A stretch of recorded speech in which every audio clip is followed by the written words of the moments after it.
प्रिय प्रेक्षक, आजच्या व्हिडिओत आपण पाहणार आहोत की घरोघरी मातीच्या चुली यातील ट्विस्ट. मित्रांनो, इकडे जानकी आणि ऋषिकेश एकमेकांशी बोलत असतात. तेव्हा जानकी म्हणते की ऋषिकेश, तुम्ही ओवीसमोर आपल्या घरच्यांबद्दल वाईट साईड बोलता. त्याचा तिच्यावर परिणाम होईल. पुढे चालून तीही तुमच्यासारखंच बोलायला लागेल. तेव्हा ऋषिकेश म्हणतो, मला आवडेल, कारण मला तिला तुझ्यासारखं बनवायचं नाही आहे. यावर जानकी म्हणते, माझ्यासारखं माझ्यासारखं म्हणजे सांगा, माझ्यासारखं म्हणजे काय केलं मी? त्यावर ऋषिकेश चिडून तिला बोलतो की काय केलं मी?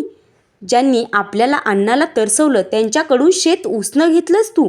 तुला काय वाटलं मला हे कळणार नाही जानकी? दुसरीकडे सुमित्रा आणि आजी गप्पा मारत असतात. तेव्हा आजी म्हणते की काय सुंदर वास सुटलाय उसळीचा, खूप भूक लागली आहे. परंतु सुमित्रा मात्र चिंतेत असते. आजी विचारते, सुमित्रा, अगं कधी जेवायचं? अगं ऐकतेस का तू? एवढा कसला विचार करतेस? त्यावर सुमित्रा म्हणते की राहून राहून ओवीचाच विचार मनात येतोय गं. तिने झालेला सगळा प्रकार घरी सांगितला असेल का? जानकीला वाईट वाटलं असेल का? आणि ऋषिकेशला राग आला असेल का? तेव्हाच ऐश्वर्या आणि सारंग येतात. ऐश्वर्या म्हणते, असेल नाही, आलाय. तेव्हा सुमित्रा म्हणते, सारंगकडे बघते आणि म्हणते, अगं बाई सारंग, अरे काय रे, काय अवस्था झाली आहे तुझी? तेव्हा ऐश्वर्या म्हणते, नशीब तुम्हाला सारंगचे चुरगळलेले कपडे दिसले नाही. मला असं वाटलं थोड्या दिवस ओवीच्या चुरगळलेल्या मनापुढे तुम्हाला काहीच दिसणार नाही. त्यावर सुमित्रा ओरडून म्हणते, ऐश्वर्या. त्यावर ऐश्वर्या म्हणते, आई, आमच्यावर ओरडून काही उपयोग नाही. तसंही आम्ही दोन्हीकडच्या थपडा खातोच आहोत ना.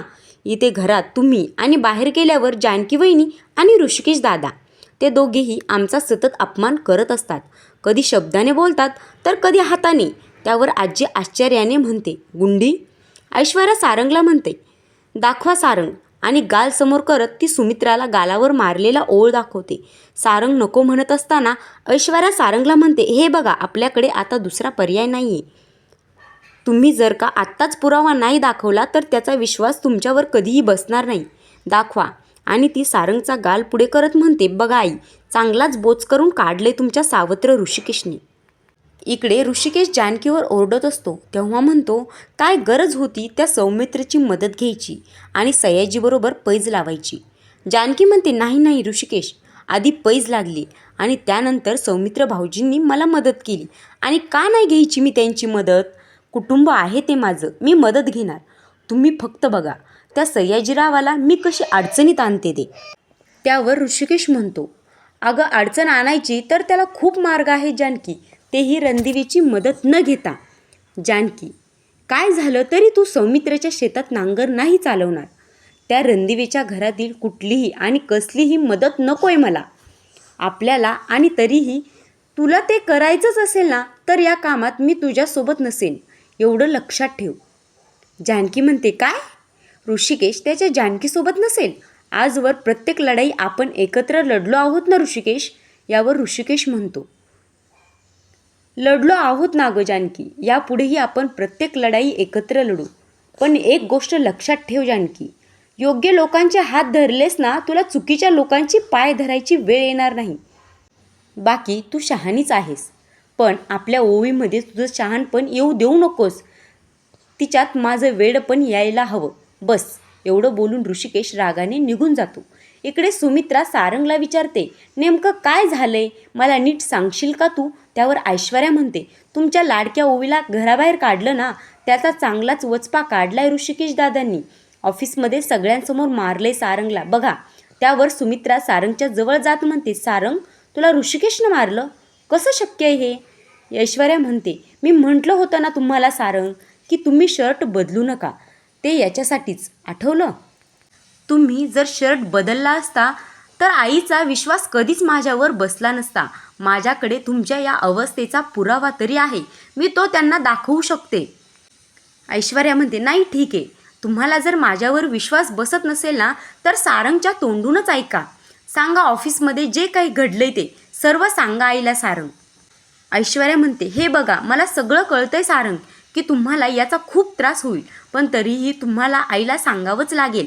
असं म्हणून ऐश्वर्या म्हणते की ओवी फक्त निमित्त आहे, परंतु त्यांना सारंगवर जेलस होते ना, म्हणून त्यांनी खरं तर सारंगला मारलं आहे.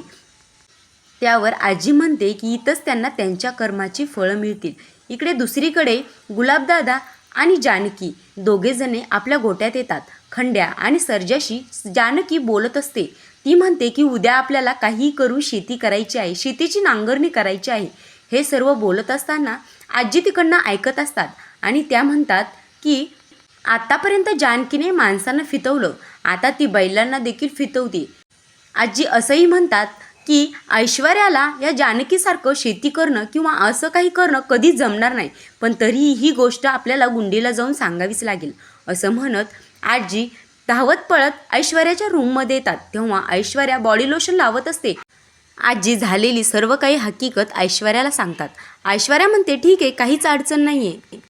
त्यावर आजी म्हणते की तू यावेळेसही तोंडावरच पडणार. तेव्हा ऐश्वर्या म्हणते की काहीही झालं तर मी जानकीला कधीच जिंकू देणार नाही. सकाळ होते, पैजेचा दिवस येतो. सकाळी जानकी पोहे करून ऋषिकेशला आणि ओवीला देते. तेव्हा ओवी ही पोहे खाते, परंतु ऋषिकेश एकदम चिडलेला असतो, तो पोहे देखील खात नाही. तेव्हा जानकी त्यांना म्हणते की ऋषिकेश काय झाले, तुम्ही असं का करताय? जानकी म्हणते ऋषिकेश मला माहीत आहे की तुम्ही माझ्यावर नाराज आहात, परंतु तुम्ही त्याचा राग अण्णावर का काढत आहात? हे बघा, तुम्हाला बाहेरही जायचं आहे. त्यावर ऋषिकेश म्हणतो की हा का, मला बाहेर जायचं आहे का? तर मला वाटलं तुला बाहेर जायचं असेल आणि मला ओवीला इथे घरात सांभाळत राहायचं असेल.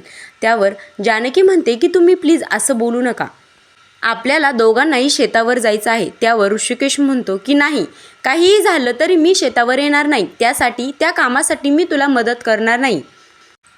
पुढील भागामध्ये जानकी एकटी शेतावर जाते, परंतु तिला बैलही देखील मिळालेले नसतात. तेव्हा ती एकटीच हाताने नांगर उचलते आणि नांगरायला जाते. सयाजीराव तिला म्हणतो की तू एकटी काय करणार आहेस? ना तुझ्याजवळ बैल आहेत, ना तुझा नवरा देखील तुझ्याबरोबर आहे. तेव्हा जानकी म्हणते काहीही झालं तर मी शेती नांगरणार, आणि ती हर हर महादेव म्हणून शेती नांगरायला चालू करते. जेव्हा ठेचकाळून पडते तेव्हा त्याच टायमिंगला ऋषिकेश तिथे हजर होतो. आता बघूयात आपण ऋषिकेश आणि जानकी शेती नांगरतात का नाही, किंवा त्यांची पैज ते जिंकतात का नाही, आणि सयाजीराव काय करतात ते आपण पुढच्या भागामध्ये नक्की बघूयात. तोपर्यंत आपल्या चॅनलला सबस्क्राईब